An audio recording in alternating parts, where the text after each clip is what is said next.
Madame, Monsieur, bonsoir. Alger, à feu et à sang, l'état de siège est proclamé. L'armée essaie de rétablir l'ordre.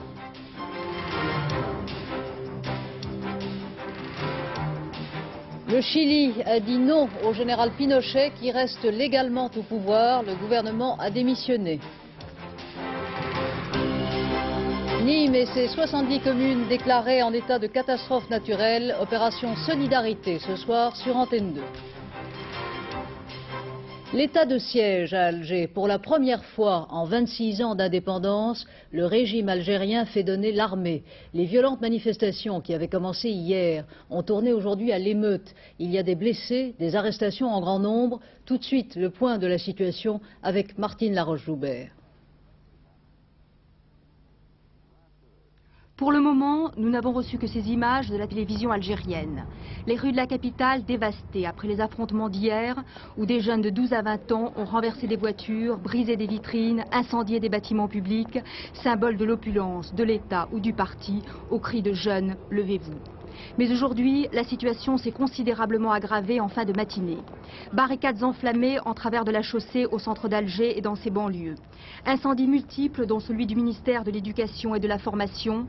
Des centaines de jeunes dans la cité de Barjara, à l'est d'Alger, munis de pierres face à des militaires en treillis. La réaction des autorités ne s'est plus fait attendre.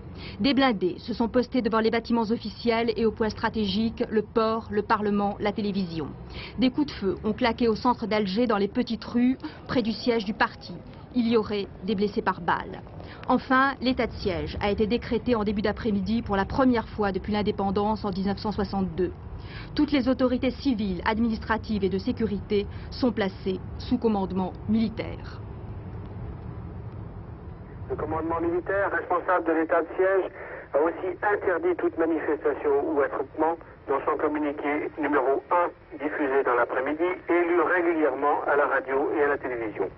Le commandement militaire a aussi avisé la population qu'il rétablirait l'ordre avec vigueur et par tous les moyens qu'impose la situation. Les gens rentrent donc chez eux, mais dans le calme, à une heure où les discussions au coin de la rue sont d'habitude les plus nombreuses. Alger, Yves Lerf, AFP Audio. Des passagers viennent de débarquer d'Alger par avion. Ils nous décrivent ce qu'ils ont vu.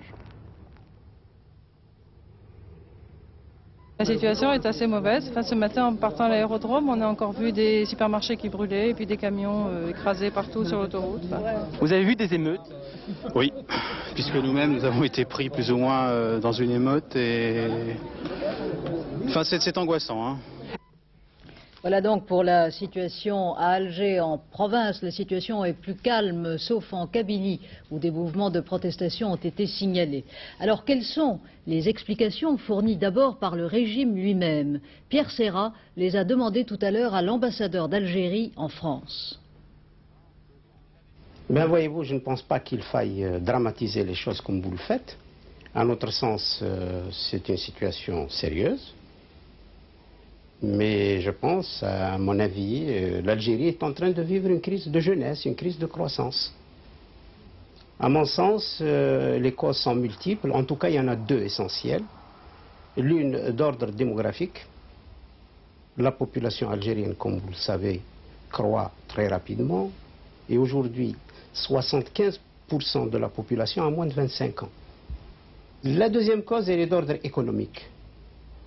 Il est clair que l'Algérie, avec la crise pétrolière, avec la chute des prix du pétrole, et vous savez que malheureusement notre économie est largement tributaire des hydrocarbures, connaît une crise assez sérieuse que connaissent d'ailleurs beaucoup de pays en voie de développement. L'état de siège, c'est une situation très difficile. Non, c'est constitutionnellement, dans notre constitution, c'est l'état d'exception qui est une situation très difficile. L'état de siège est un premier stade. Je ne minimise pas les choses, je vous l'ai dit d'emblée. Le remède, c'est que nous pensons qu'il convient tout d'abord de rétablir l'ordre. Nous ne pouvons pas accepter que le désordre et l'anarchie règnent dans notre pays. Mais ceci étant, il est indispensable et non moins indispensable de prendre des mesures sur le plan économique et social qui sont nécessaires pour répondre aux aspirations de notre peuple. La voix de l'opposition maintenant. 2 Algériens en exil livrent à Corinne Pertuis leur analyse de ces événements. Ahmed Ben Bella par téléphone de Suisse et Aït Ahmed, l'un des plus anciens opposants au régime. Alger a bougé que, bon, c'est focalisé, mais réellement, ce pays est en transe depuis déjà 2 semaines. C'est le ras-le-bol généralisé, c'est la colère, c'est le désespoir qui a poussé toute une population. Le peuple algérien veut aussi se débarrasser de son Pinochet. Voilà où nous en sommes. Là-bas, ils ont voté, qu'on nous donne la possibilité de voter, c'est pas 55% que nous aurions, c'est 95%. Aujourd'hui, si j'avais à faire un appel, ce serait au pouvoir, aux hommes du pouvoir, de leur dire ne touchez pas à la chair de votre chair. Cette génération-là, elle a un dynamisme extraordinaire. Vous avez pour devoir, vous n'avez pas seulement que des droits sur cette société, pour devoir de permettre à ce dynamisme de s'exprimer d'une manière positive dans le développement du pays. Et cela ne peut se faire que par l'établissement d'une vie politique normale, par le rétablissement des libertés démocratiques. Il faut que cette jeunesse trouve des canaux d'expression, il faut qu'elle se sente responsable, qu'elle participe, et c'est de cette manière qu'elle peut devenir majeure. C'est elle qui doit prendre les rênes du pouvoir. Chedli disait il y a une année à propos des droits de l'homme que l'Algérie devrait être le phare des droits de l'homme. Je crois que c'est l'heure de vérité maintenant. Toute la journée, la télévision et la radio officielle ont lancé en Algérie des appels au calme. Voici comment, il y a quelques minutes à peine, le journal télévisé local informait les habitants. Hervé Brusini. Acte irresponsable, vandalisme, affirme le commentateur de la radio-télévision algérienne. Ces images en tout cas reflètent l'ampleur de la violence qui s'est emparée d'Alger. Ici, il y avait un grand magasin. Cela se passe dans un quartier populaire d'Alger, insiste le commentateur.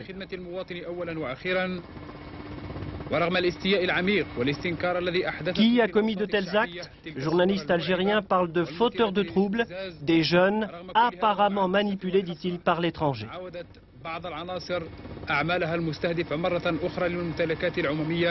ووسائل الخدمات العامة فكانت عملية الحرق والتكسير وتهديم الممتلكات العمومية. On le voit, plusieurs incendies ont été allumés à l'intérieur de la capitale. Voici l'intérieur d'Alger. Le port, apparemment plus tranquille, là aussi, un incendie, probablement des pneus. À présent, nous sommes au centre-ville. Là encore, l'image d'affrontement. Ces images sont diffusées en ce moment même par la télévision algérienne.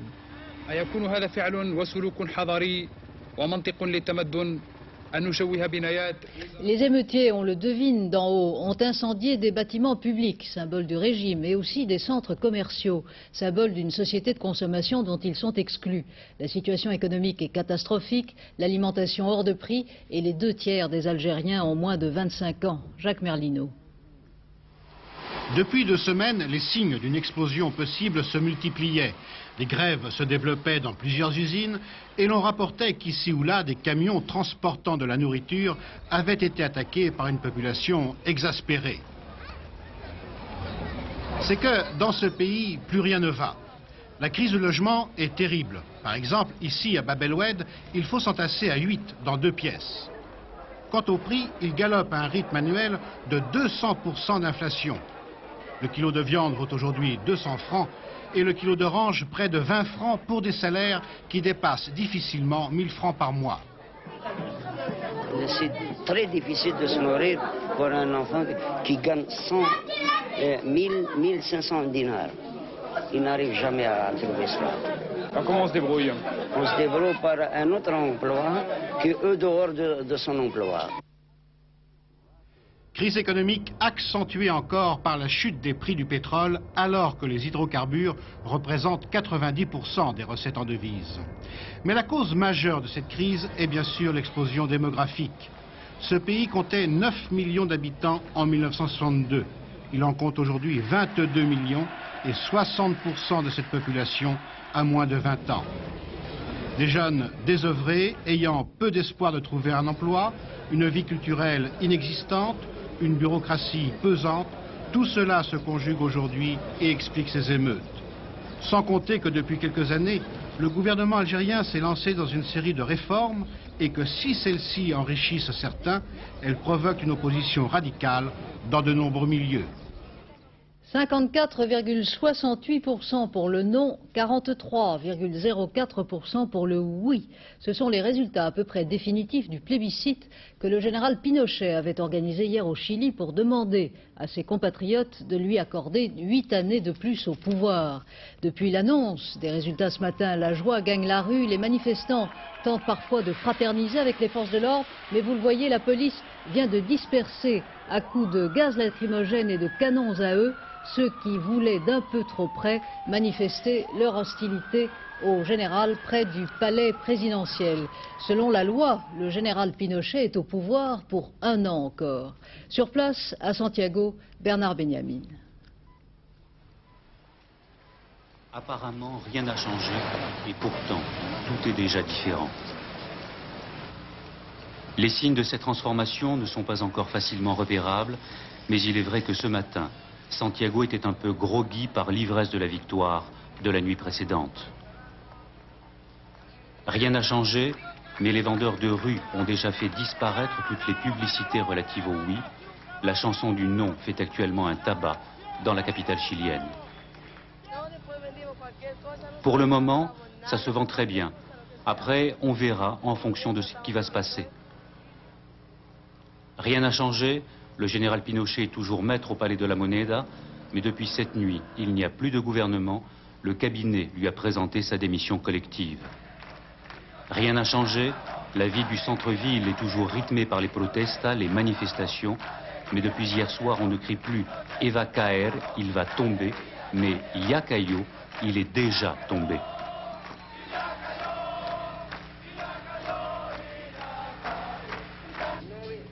Rien n'a changé non plus à Radio Cooperativa, la radio d'opposition la plus populaire au Chili.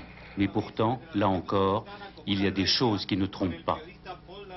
Exemple, les journalistes avaient parié sur le résultat des élections, mais ce qui n'était qu'un jeu et qu'un rêve s'est transformé hier soir en réalité, et le vainqueur n'a même pas pensé à venir chercher sa mise.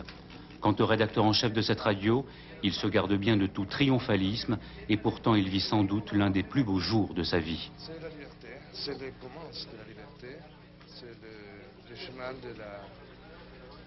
Nous sommes très heureux maintenant parce que c'est 15 ans de dictature que l'on a vécu. Pour moi, c'est presque la moitié de ma vie. Rien n'a changé, mais tout déjà. Rien n'a changé et pourtant tout est différent. Il est vrai qu'on ne sort pas. Oui, le reportage de Bernard Benyamin a été interrompu un peu brutalement, mais je crois que nous en avons vu l'essentiel. Le gouvernement donc a présenté sa démission. Le général Pinochet devrait bientôt annoncer la composition d'un nouveau gouvernement. Les rapports de force entre l'opposition victorieuse et le régime sont encore confus. L'opposition va-t-elle obtenir une modification de la Constitution pour qu'un successeur soit désigné au plus vite? Et est-ce qu'elle est en mesure elle-même de maintenir son unité? L'analyse sur place de Bernard Benyamin. En fait, il y a deux questions que l'on se pose après ce vote que l'on peut qualifier d'historique. La première, que vont faire les militaires? Ils peuvent fort bien accepter le résultat sorti des urnes, jouer à fond la légalité. C'est en gros la position de la marine et de l'aviation. Mais ils peuvent aussi, c'est le cas de l'armée de terre, succomber à la tentation du coup d'État. C'est une hypothèse tout à fait réaliste. Deuxième question, vous le savez, la Constitution prévoit la tenue d'élections présidentielles d'ici à 1 an. Or, ce qui ressort de tous les contacts que nous avons eus ici, c'est que le général Pinochet aura énormément de mal à se maintenir au pouvoir jusqu'à la fin de l'année prochaine. Certains secteurs de l'armée seraient d'ores et déjà prêts à entamer des négociations avec les partis politiques afin de hâter la transition. Reste que c'est la première fois qu'un régime militaire est lui-même victime d'un processus qu'il a déclenché 15 ans après le coup d'État de septembre 1973. Ça n'est pas la moindre des surprises. À Washington, la Maison-Blanche se déclare très satisfaite du bon déroulement du plébiscite. Et à Paris, selon le porte-parole de l'Élysée, le président Mitterrand a exprimé sa joie profonde à l'annonce des résultats. Une information de toute dernière minute en provenance d'Alger. Le couvre-feu vient d'être décrété sur la région d'Alger. Les habitants sont donc sommés de regagner immédiatement leur domicile. Je vous le répète donc, état d'urgence mais aussi couvre-feu depuis ce soir à Alger. 1 milliard de francs, c'est le montant débloqué par le gouvernement pour satisfaire les infirmières. Leur nouveau mouvement de grève a été massivement suivi aujourd'hui à Paris, moins en province. Des négociations sont en cours entre la coordination des infirmières, les syndicats et le ministre de la Santé. Françoise Joly. Bon courage pour aujourd'hui et demain. En grève et dans la rue. À Paris, elles étaient aujourd'hui plus de 25 000 blouses blanches à manifester. Leur revendication, toujours la même, une augmentation de 2 000 francs par mois. Mais un conflit qui a surtout pour toile de fond un débordement des syndicats. Ceux-ci se déclarent seuls habilités à négocier avec le ministère de la Santé. Les infirmières en grève, elles, revendiquent ce droit pour ce qu'elles appellent la coordination. Un mouvement spontané qui est à l'origine de la grève. Il faut savoir que les syndicats ne représentent que 5% de la profession. Donc ils sont obligés de nous écouter. Nous sommes incontournables. La coordination, c'est les infirmiers. Le ministère de la Santé a lui donné raison aux syndicats. Ce sont eux et eux seuls qui se sont assis ce soir à 18 h autour de la table des négociations. Nous refusons cette participation de la coordination pour 3 raisons. La première, c'est que pour négocier, il faut être élu. Et nous avons été élus en mois de mars dernier pour représenter les personnels hospitaliers. La deuxième raison, c'est qu'un accord, ça se gère. Il faut être présent dans l'ensemble des établissements pour le faire appliquer. Et la troisième raison, c'est que la coordination est aujourd'hui un phénomène parisien. En ce moment même, ici, au ministère de la Santé, les négociations se poursuivent entre le ministre Claude Évin et les syndicats. D'ores et déjà, le ministère a proposé une augmentation de 300 francs pour les infirmières en début de carrière et de 1100 francs pour celles en fin de carrière, soit après 34 ans de service. Des propositions assorties de mesures de formation, tout cela est chiffré à 1 milliard de francs, mais des propositions qui restent très en dessous de ce que réclament les syndicats et la coordination des infirmières, une coordination toujours exclue pour l'instant de ces négociations. Le procès des assassins présumés de Georges Besse n'aura pas lieu demain, comme prévu. Les dirigeants d'Action Directe comparaîtront devant la cour d'assises spéciale de Paris lundi prochain au plus tôt. En effet, le mouvement de protestation des gardiens de prison, qui touche maintenant plus de la moitié des établissements, empêche la justice de suivre son cours. Gilbert Bonnemaison, le député maire socialiste chargé du problème par le garde des Sceaux, a visité aujourd'hui les prisons de Lyon et de Marseille avant de reprendre ce soir les négociations avec les syndicats. Dominique. Puis-je visiter mes clients, demande cet avocat. Je peux rentrer dans mes clients? Non. Et une fois de plus, les piquets de grève répondent non. Pour Maître Ripper, l'un des avocats d'Action Directe, l'urgence est toute particulière, puisque c'était demain, en principe, que devait s'ouvrir le procès en assises des auteurs présumés de l'assassinat de Georges Besse. Dans ces conditions, de fait, la défense n'envisage pas la tenue du procès. On attend fort de limiter. Que mes clients soient extraits ou qu'ils ne le soient pas, je pense que cela ne changera plus rien au problème. Il est trop tard pour que ce procès puisse se tenir dans le respect des droits de la défense. Ultime tentative, rencontrer le directeur de Fleury-Mérogis, là encore, même barrage, même détermination. Vous n'ouvrez pas ? Après 9 jours de conflit, l'institution judiciaire frise la paralysie. Les procès sont renvoyés à des dates ultérieures par dizaines. Près de 100 établissements sont touchés par le mouvement de protestation des surveillants. Dès hier, dès sa nomination en tant que médiateur, Gilbert Bonnemaison s'est mis au travail. Visite éclair au Baumette, à Marseille, puis à Lyon. Enfin, réunion en ce moment même à la chancellerie avec l'intersyndicale des gardiens de prison. Gilbert Bonnemaison s'est refusé à tout commentaire pour l'instant, mais chacun reconnaît que la situation devient critique. Vous pensez aboutir dès ce soir? Situation explosive, ajoutent à leur tour les syndicats de police. 150 commissariats hébergent près de 500 détenus dans des conditions d'hygiène précaires. Pour la Fédération autonome des syndicats de police, la solution au conflit, c'est de rattacher les personnels de l'administration pénitentiaire au ministère de l'Intérieur. À nouveau l'impasse dans l'enquête sur le meurtre de la petite Delphine. Les 4 responsables du camp scout qui avaient été gardés à vue pendant 48 heures ont été remis en liberté à l'aube. Aucune charge n'a été retenue contre eux. Grève de 240 salariés dans un atelier de l'usine Renault du Mans. C'est assez pour obliger la direction à arrêter depuis hier soir la production des camionnettes express à Boulogne-Billancourt et ce soir à Sandouville.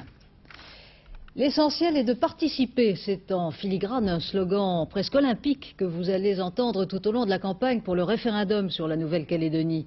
Sans l'imagination des publicitaires, il n'y a pas de vraie campagne. Voici donc en primeur le clip que Jacques Séguéla a conçu pour le compte du gouvernement. Nouvelle-Calédonie. Ils ont fait le geste de fraternité. À notre tour, de faire un geste de fraternité en votant le 6 novembre. Référendum pour l'avenir de la Nouvelle-Calédonie.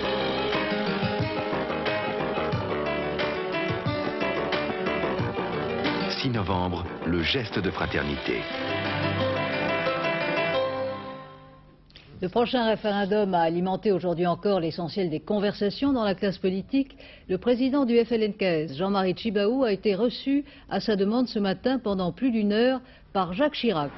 Un entretien cordial, dit-on, bien que le président du RPR se soit refusé à toute déclaration. Le mouvement, vous le savez, fera connaître sa position officielle sur le référendum à la fin de la semaine prochaine. Jean-Marie Tjibaou avait rencontré auparavant François Léotard, qui s'est par ailleurs entretenu avec Pierre Méhaignerie. Leurs positions sont assez voisines pour recommander une réponse positive au référendum. Quant à Jean-Marie Le Pen, il a déclaré aujourd'hui à Milan, lors d'un colloque de l'Eurodroite, qu'il souhaitait que les partisans du non bénéficient des mêmes droits que les partisans du non au Chili. Deux réactions encore à l'allocution hier du Premier ministre sur le référendum, celle du Parti socialiste et du Parti communiste, que l'on n'avait pas encore entendu. Alors, après l'annonce du texte de loi et de la question par le Premier ministre, qui ne nous pose pas de problème, le comité central va se réunir mercredi et va appeler certainement les Françaises et les Français à répondre oui au référendum du 6 novembre. Il faut que la majorité des Français viennent voter, qu'ils votent oui pour l'avenir de la Nouvelle-Calédonie. Souvenez-vous, il y a quelques mois, la Nouvelle-Calédonie était au bord du gouffre, au bord de la guerre civile.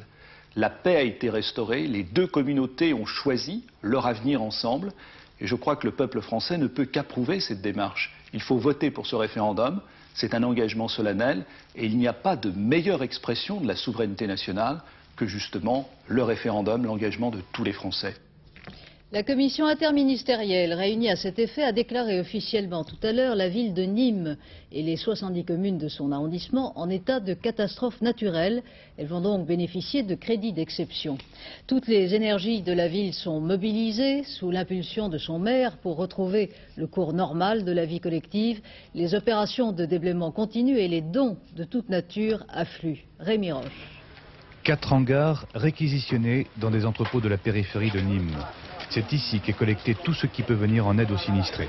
Particuliers, entreprises, municipalités, des chargements arrivent sans cesse de partout et souvent d'au-delà des limites du département du Gard. Rue Richelieu, rue Flamande,